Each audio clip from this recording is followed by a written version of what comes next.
Hello, this is your 11th class, the first chapter, My Struggle for an Education, Booker T. Washington.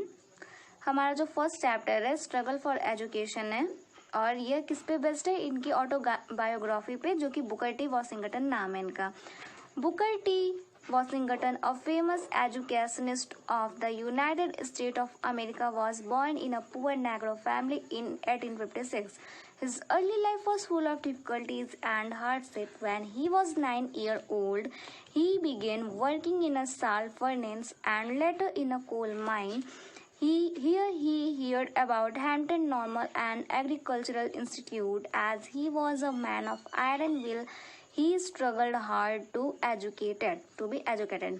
Later on, he became famous as a social reformer, educator, and a great leader of Negroes. He died in 1915. अब देखिए हमारा chapter start होता है Booker T Washington से, जो कि बहुत ही क्या थे, फेमस शिक्षाविद थे।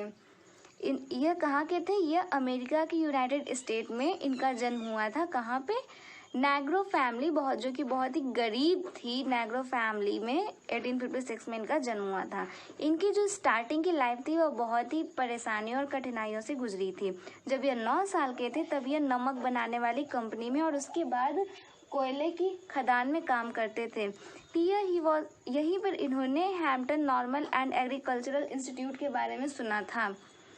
As he was a man of iron, और वह बहुत ही लौह पुरुष बन गए थे जब उन्होंने अपने पढ़ाई के लिए बहुत ही क्या किया था, स्ट्रगल किया था, संघर्ष किया था। लेटर ऑन, फिर उसके बाद ही बहुत ही फेमस क्या बन गए थे, सोशल रिफॉर्मर, मीन्स की सामाजिक सुधारक बन गए थे। और इसके साथ में ही एजुकेटर और बहुत ही महान नेता बने थे नेग्रोस के। इनकी मृत्यु 1915 में हुई थी। इन्होंने कुछ बुक्स लिखी थी जिसमें से कि बहुत ही फेमस और वैल्यूएबल ऑटोबायोग्राफी है इनकी, अप फ्रॉम स्लेवरी और माय लार्ज एजुकेशन। ये 2 बुक्स बहुत ही फेमस हैं जिनकी पब्लिकेशन 1901 एंड 1911 में हुई थी। About the lesson, Booker T. Washington as a boy worked in a coal mine in Malden. He overheard 2 miners talking about a great school for colored people. The school seemed to him to be the greatest place on earth and more attractive than even heaven. He faced a lot of difficulties and ultimately succeeded in getting admission in the institute. The lesson inspired us that we should not be deterred by any odd difficulties and hurdles that may come in our way to realizing ambition. Advertises of life are like a doctor pills which are better in taste but sweet in its effect. Booker T की हमारे chapter में बात की गई है कि यह उस समय लड़के थे जब इन्होंने कोयले के खदान में काम करना शुरू किया था, जो कि माल्डन में था। वह बहुत ही वहाँ पे उन्होंने 2 अल्पसंख्यकों से एक स्कूल के बारे में सुना था, जो कि मतलब जहाँ पे कलर्ड लोग पढ़ा करते हैं। मतलब वहाँ श्वेत अश्वेत दोनों तरह के लोग पढ़ते थे। स्कूल में मतलब जब उन्होंने स्कूल के बारे में सुना तो वह उनको बहुत ही अच्छी प्लेस लगी, पृथ्वी की सबसे अच्छी जगह लगी, जो कि बिल्कुल स्वर्ग की तरह अट्रैक्टिव थी। उन्होंने अपनी ज़िंदगी में कई सारी परेशानियों और कठिनाइयों को झेला है, तब जाकर वह अपने मतलब कि उस इंस्टीट्यूट में एडमिशन ले पाए। अब यह लेसन जो है हमें मोटिवेट करती है कि कैसे हमें परेशानियों को झेलते हुए अपने एम्बिशन के प्रति पूरी तरह से निर्भर होना चाहिए, आत्मसात होना चाहिए। और यह बिल्कुल वैसे डॉक्टर की तरह लाइफ हमें ऐसे डॉक्टर की तरह हमें ऐसे लगती है जो कि दवाई देता है, और दवाइयाँ जो होती हैं बहुत कड़वी होती हैं लेकिन हेल्थ के लिए बहुत ही स्वीट होती हैं। So let's start our chapter. One day while at work in coal mine, I happened to overhear 2 miners talking about great play school for colored people somewhere in Virginia. जब मैं कोयले खदान में काम कर रहा था तब मैंने वहाँ पे 2 आदमियों को, अल्पसंख्यकों को, एक स्कूल के बारे में सुना जो कि वर्जीनिया के किसी प्लेस पे था। This was first time that I had ever heard anything about any kind of school or college that was more pretentious than the little colored school in our town. यह पहली बार था जब मैंने किसी ऐसे स्कूल या कॉलेज के बारे में सुना था जो कि बहुत ही महंगा था उन छोटे कलर्ड वाले लोगों के लिए जो कि एक टाउन में स्थित था. As they went on describing the school, it seemed to me that it must be the greatest place on the earth. Not even heaven presented more attraction for me at that time than did the Hampton Normal and Agricultural Institute in Virginia, about which these men were talking.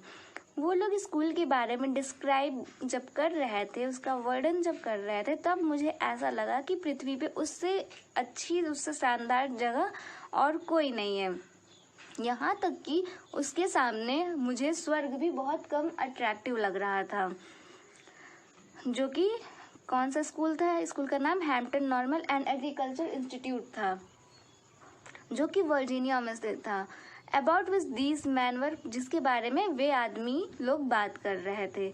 मैंने तभी निश्चय कर लिया कि मुझे एक बार तो जाना ही है उस स्कूल में, लेकिन मुझे इसके बारे में कोई आइडिया नहीं था कि वह कितने दूर है, कहाँ पे है और कैसे मैं वहाँ तक पहुँचूँगा. I was on fire constantly with one ambition that was to go to Hampton. This thought was with me day and night. मेरा सिर्फ एक ही लक्ष्य था, वो वहाँ पे हैम्पटन में जाना था, जो कि मेरे अंदर एकदम आग की तरह जल रहा था और यही सोच मेरे अंदर दिन रात बराबर आती थी. In the fall of 1872, I determined to make an effort to get there. My mother was troubled with a grave fever and that I was starting out on a wild goose chase at any rate. साल के अंत में 1872 के मैंने यह सोचा कि मुझे वहाँ जाना है. मेरी माँ, जो कि बहुत ही तेज बुखार से पीड़ित थी, ट्रबल कर रही थी, उन्होंने स्टार्ट किया था wild goose chase. At any rate, किसी भी कीमत पे, I got only a red consent from her that I might start. उन्होंने मुझे हर कीमत पे 50 हाफ हार्टेड कॉसेंट मीन्स होता है, मतलब कि 50 कुछ, मतलब जो भी उनके पास हाफ कॉसेंट था, उन्होंने मुझे दिया अपनी यात्रा स्टार्ट करने के लिए. I had very little money, जो कि मेरे पास बहुत ही कम पैसे थे. किस लिए थे? टू बाई क्लॉथ्स एंड पे माई ट्रैवलिंग एक्सपेंस. उनके दिए हुए पैसे भी मेरे पास बहुत कम थे जिससे कि मैं अपने लिए कोई कपड़े खरीदूं या तो मैं अपने ट्रैवलिंग का जो पैसा है उसको पे करूं. My brother John helped me all that he could, but of course that was not a great deal. मेरा भाई जॉन, जो कि मेरी बहुत हद तक सहायता किया था, लेकिन यह भी काफ़ी नहीं था मेरी उस लंबी यात्रा के लिए. Finally the great day came. और अंत में वह दिन आ ही गया. And I started for Hampton. और मैं हैम्पटन के लिए शुरू हो गया जाने के लिए. I had only a small cheap sketcher that contained the few article of clothes I could get. मेरे पास बहुत ही सस्ती एक अटैची नुमा चीज़ थी जिसमें मैं अपने कपड़ों के टुकड़ों को रख लिया था. My mother at the time was rather weak and broken health. और मेरी माँ उस समय बहुत ही कमज़ोर और उनका स्वास्थ्य जो था वो गिर रहा था. I hardly expected to see her again. और मैं बहुत ही एक्सपेक्ट करने में बहुत ही कठिनाई महसूस कर रहा था कि मैं उनको दोबारा देख पाऊंगा. And thus our parting was all the more sad. She however was very brave through it all. और हमारी जो अंतिम विदाई थी हम दोनों के अलग होने की, वह बहुत ही दुखदाई थी. और यह भी कहा जा सकता है कि मेरी माँ बहुत ही साहसी भी थी. The distance from Maldon to Hampton is about 500 miles by walking, bagging rides both in wagon and in the car in some way after a number of days. जो दूरियां थी मार्डन से हैम्पटन की, वह अबाउट 500 मील्स दूर थी. मैं वहाँ पे कभी टहल के चल के मैं वहाँ पे जा रहा था, तो कभी किसी गाड़ी पे, मतलब उधार लेके गाड़ियों पे जा रहा था, या तो मैं किसी की कार से, वैगन से, इन सब चीज़ों का सहायता लेके मैं वहाँ तक पहुँचने की कोशिश कर रहा था. I reach the city of Richmond. कुछ दिन बाद मैं वहाँ की सिटी में, रिचमंड वर्जीनिया की एक सिटी है रिचमंड, वहाँ मैं पहुँचा. About 82 miles from Hampton when I reached there, tired, hungry and dirty. It was late in the night. मैं वहाँ पहुँचा जो कि 82 किलोमीटर ही दूर था हैम्पटन से। मैं वहाँ पे पहुँचते ही बहुत ही थक गया, भूखा और बहुत ही मतलब कि चलते चलते गंदा हो गया था और पहुँचा मैं काफ़ी रात में। I had never in a large city and his rather added to my misery. मैं इससे पहले कभी भी बड़ी सिटी में नहीं गया था जो कि मेरी यादगार में जुड़ गया था। When I reached Richmond, I was completely out of money. I had not a single acquaintance in the place and being unused to city way.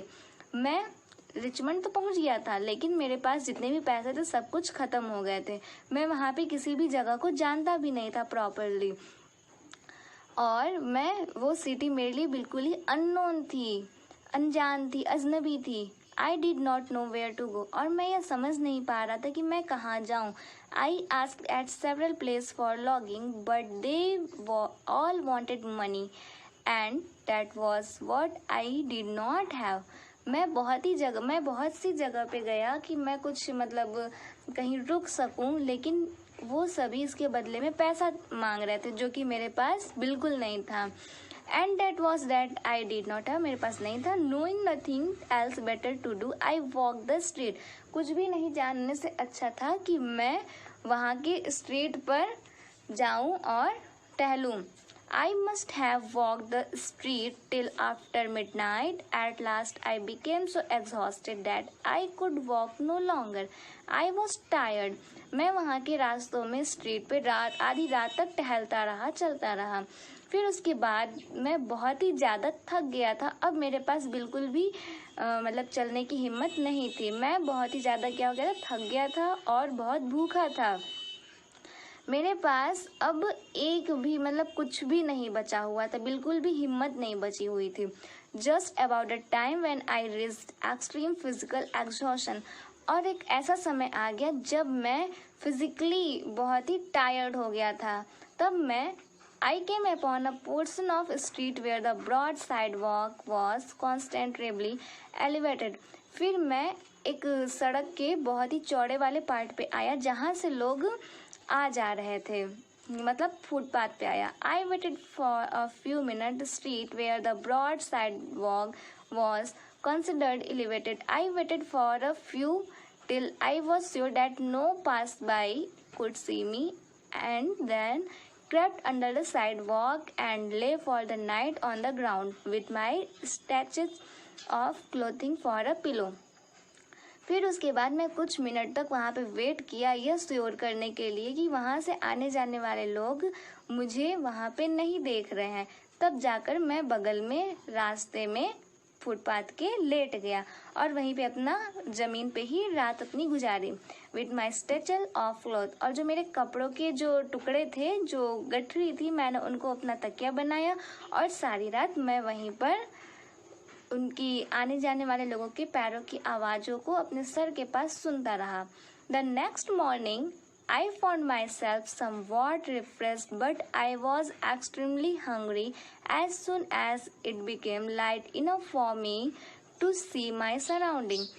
अगले दिन जब सुबह हुई तब मैंने अपने चारों ओर देखा तो मतलब कम, जैसे भोर में होता है ना कि कम उजाला रहता है, तो इतनी थोड़ा सा भी उजाला काफ़ी था मुझे अपने चारों ओर देखने के लिए। I notice that I was near large ship. मैंने नोटिस किया कि मैं एक बहुत ही बड़े जहाज के पास हूँ इस समय। It seem to be unloading a cargo of pig iron, जो कि कच्चे आयरन के टुकड़ों को क्या कर रहा है, ढो रहा था। I went at once to the vessel and asked to the captain to permit me to help unloaded the vessel in order to get money for food. मैं वहाँ के वेसल में गया और कैप्टन से मिला और मैंने उनसे आज्ञा ली कि मैं भी सामान को ढोने में उनकी हेल्प करूं और इसके बदले वे मुझे भोजन के लिए पैसे दे। The captain of white man who seem to be a kind hearted conceited. जो कैप्टन था वह एक सफ़ेद आदमी था जो कि बहुत ही दयालु टाइप का था। I worked long enough to earn money for my breakfast. मैंने वहाँ पे काम किया और फिर मैंने बहुत लंबे समय बाद पैसे पाए अपने ब्रेकफास्ट करने के लिए। And it seem to me, और यह मेरे लिए ऐसा था, as I remember it now, जैसा कि मुझे याद आता है, to have been about the best breakfast that I have ever eaten. मुझे अब याद आ रहा है इस समय कि ये बहुत ही अच्छा ब्रेकफास्ट था, जैसा ऐसा ब्रेकफास्ट था जो मैंने आज तक नहीं खाया था। यह आज तक का सबसे बेस्ट ब्रेकफास्ट था। My work place the captain so well that he told me I could continue working for a small amount per day. Captain मेरे वर्क से बहुत ही ज़्यादा खुश हो गया और उसने मुझसे कहा कि मैं कुछ दिन और काम कर सकता हूँ। This I was very glad to do. मैं बहुत ही खुश हूँ आपसे। I continue working on this vessel for a number of day after buying food with my small wages. There was not much left to pay my way to Hampton. In order to economize in every way possible, I continued to sleep under the sidewalk. जब captain ने मुझसे कहा कि मैं आपसे बहुत खुश हूँ, तो उसके बाद मैं उस वैसल में लगातार कुछ दिन के लिए काम किया। फिर जब मेरे पास जब काम करता था तो जो पैसे मिलते थे उससे मैं अपने लिए भोजन खरीदता था और कुछ पैसे मैं बचा लेता था। जितने पैसे बचते थे मैं उनको, भोजन के अलावा जो बचते थे मैं उनको बचा लेता था। क्यों बचाता था? क्योंकि मेरे पास एक यही रास्ता था अपने पास पैसे बचाने का। कहाँ पे जाने के लिए? हैम्पटन जाने के लिए। और मैं सोता कहाँ था? जो पैसे बचते थे, पैसों को बचाने के लिए मैं रास्ते में सोता था, फुटपाथ पे सोता था। When I had saved enough money with which to reach Hampton, I thanked the captain of the vessel for this kindness and started again. जब मेरे पास पैसे, मतलब काफ़ी पैसे हो गए थे हैम्पटन पहुंचने तक के लिए, तब मैंने उस कैप्टन को, जो कि बहुत ही दयालु टाइप का आदमी था, उसको थैंक्स बोला। Without any unusual occurrence, I reached Hampton with a surplus of exactly 50 cents with which to begin my education. मैं बिना भी किसी वहाँ पे बिना एक भी क्षण गवाए मैं वहाँ से चल दिया हैम्पटन जाने के लिए। और जो मेरे पास 50 सेंट बचे हुए थे मैं उसको अपने एजुकेशन के लिए रख लिया। The first sight of the large 3-story brick school building seemed to have rewarded me for all that undergo in और मंजिला एक ईंटों का बना हुआ बिल्डिंग है, स्कूल बिल्डिंग है, जो कि मेरे लिए वहाँ पहुँचने के बाद किसी रिवार्ड से कम नहीं था, किसी भी पुरस्कार से कम नहीं था उसको देखना। The sight of it seem to give me new life. और मैं उस नज़रिए से देख रहा था कि यही वह जगह है जो मुझे एक नया जीवन दे सकती है। As soon as possible after reaching the ground of Hampton Institute, I presented myself before the head teacher of assignment to a class. Having been so long without proper food, a bath and change of clothing, I did not, of course, make a very favorable impression upon her. जहाँ तक कि संभव हुआ, मैं वहाँ की धरती पे जब मैं गया, ज़मीन पे जब गया हैम्पटन इंस्टीट्यूट के, तो मैंने वहाँ पे अपने मतलब कि टीचर को, मैंने खुद को वहाँ पे प्रेजेंट किया, जो कि क्लासों में असाइनमेंट दे रही थी। मैंने वहाँ पे देखा कि मतलब कि मुझे ऐसा लगा कि न तो मैं प्रॉपर फूड लिया था, ना ही मैं नहाया था, ना ही कपड़ों को चेंज किया था, तो वह मेरे बारे में क्या सोचेंगी। I did not course with my favorable impression, और मुझे ऐसा लग भी नहीं रहा था कि उनका इम्प्रेशन मेरे प्रति कुछ अच्छा होगा। I could see at once, मैं एक बार देखा कि वो क्या कर रही थी, कुछ बच्चों को एडमिट कर रही थी जो कि मेरे ही जैसे बच्चे थे। फिर कुछ देर बाद मैं उनके सामने गया तो वह मुझे इग्नोर कर दी। फॉर सम टाइम, कुछ समय बाद, she did not refuse to admit me. फिर वह मुझे कुछ समय बाद जब उन्होंने मुझे देखा तो वह ना तो मुझे मना कर सकती थी, neither did she decide in my favour, और ना ही वह मेरे फेवर में थी, मुझे वहाँ एडमिट करने के फेवर में थी। I continue to linger about her and to impress her in all the way I could with my worthiness. In the meantime, I saw her admitting other students, and that added greatly to my disgust. मैं किसी भी कीमत पे उनको impress करना चाहता था। I could with my worthiness, और मैं हर वह संभव कोशिश करना चाहता था जिससे कि वह इम्प्रेस हो जाए। और उसी क्षण मैंने देखा कि वह अदर स्टूडेंट को भी क्या कर रही थी, एडमिट कर रही थी, जो कि मुझे बहुत ही असहनीय लग रहा था। I feel deep down in my heart, मैं अपने मतलब कि हार्टली मैं बहुत ही दुखी हो गया था यह सब देख कर कि मैं क्या करूं कि वह मुझे एक चांस दे। मैं एक चांस लेना चाहता था। If I could only get a chance to show what was in me, अगर मुझे एक बार अपने आप को साबित करने का मौका मिल जाए तो मैं उनको दिखा दूंगा कि मैं क्या कर सकता हूँ। After some hours had passed the head teacher said to me, जब कुछ घंटे बीत गए तो हेड टीचर मेरे पास आई और मुझसे कहा, the adjoining recitation room needs sweeping, take the broom and sweep it। जो रेसिटेशन रूम है उसको साफ सफाई के लिए एक स्वीपर की आवश्यकता है, तो तुम जाओ झाड़ू पोछा लो और उसको साफ करो। It occurred to me at once that here was my chance. Never did I receive in an order with more delight। यही एक मेरे पास एक बार मुझे एक ऐसा मौका मिल गया जब मैं अपने आप को साबित कर सकता था। मैंने उनके ऑर्डर को बहुत ही अच्छे से लिया और मैं अपने काम पे लग गया। I swept the recitation room 3 time, मैंने रेसिटेशन रूम को 3 बार वहाँ पे झाड़ू लगाया, साफ किया। Then I got a dusting cloth, फिर मैं वहाँ पे एक धूल से लगा हुआ कपड़ा पाया, फिर मैंने उन कपड़ों से उसको 4 बार साफ किया। All the wood work around the walls, every bench, table and desk I went over 4 times with my dusting clothes. Beside every piece of furniture that had been removed and every closet and corner in the room had been thoroughly cleaned। और वहाँ मैंने जितनी भी लकड़ी की चीज़ें थी, दीवार, बेंच, टेबल, डेस्क, इन सभी चीज़ों को मैंने 4 बार अपने कपड़ों से मतलब 4 बार उस पोछा से प्लस अपने कपड़ों से उन्हें कई बार साफ किया। रूम का हर एक एक कोना मैंने साफ कर दिया था बहुत ही अच्छे तरीके से। I had the feeling that in a large measure my future dependent upon the impression, और मेरे अंदर यह फीलिंग आ रही थी कि यही एक जो रूम की क्लीननेस है यही मेरे फ्यूचर को डिपेंड करती है। इट मीन्स कि उनके इम्प्रेशन पे ही मेरा फ्यूचर डिपेंडेंट है।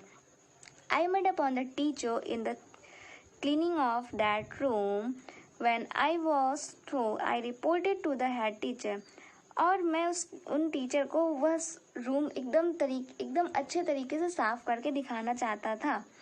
When I was, जब मैं यह कर चुका तब मैंने टीचर को रिपोर्ट किया कि रूम साफ हो गया है, अब वह देख सकती हैं। She was a young woman who knew just where to look for dirt। वह बहुत ही सनकी औरत थी जो कि धूल को देखना चाहती थी। She went into the room and inspected the floor and closet। वह रूम में गई और वहाँ का निरीक्षण करने लगी, वहाँ की छत को, वहाँ की अलमारियों का निरीक्षण करने लगी।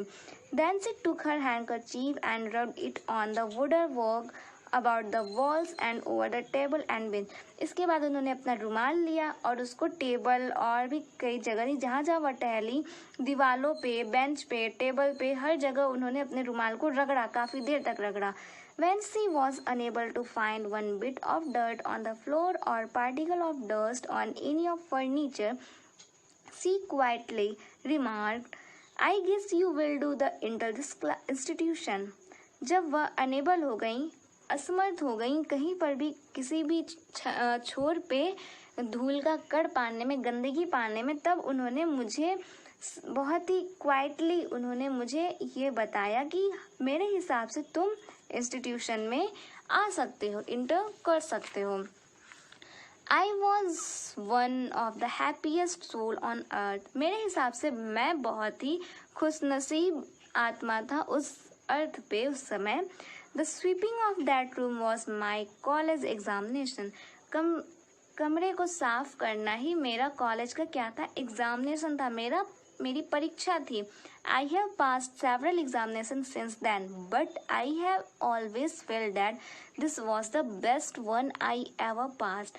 मैंने बहुत सारे एग्ज़ाम दिए हैं, बहुत सारे एग्ज़ामों को गुजारा है, लेकिन मेरे हिसाब से यह जो एग्ज़ाम था यह मेरा सबसे आज तक का सबसे अच्छा एग्ज़ाम था, जो बहुत ही अच्छा गुजरा। Thank you.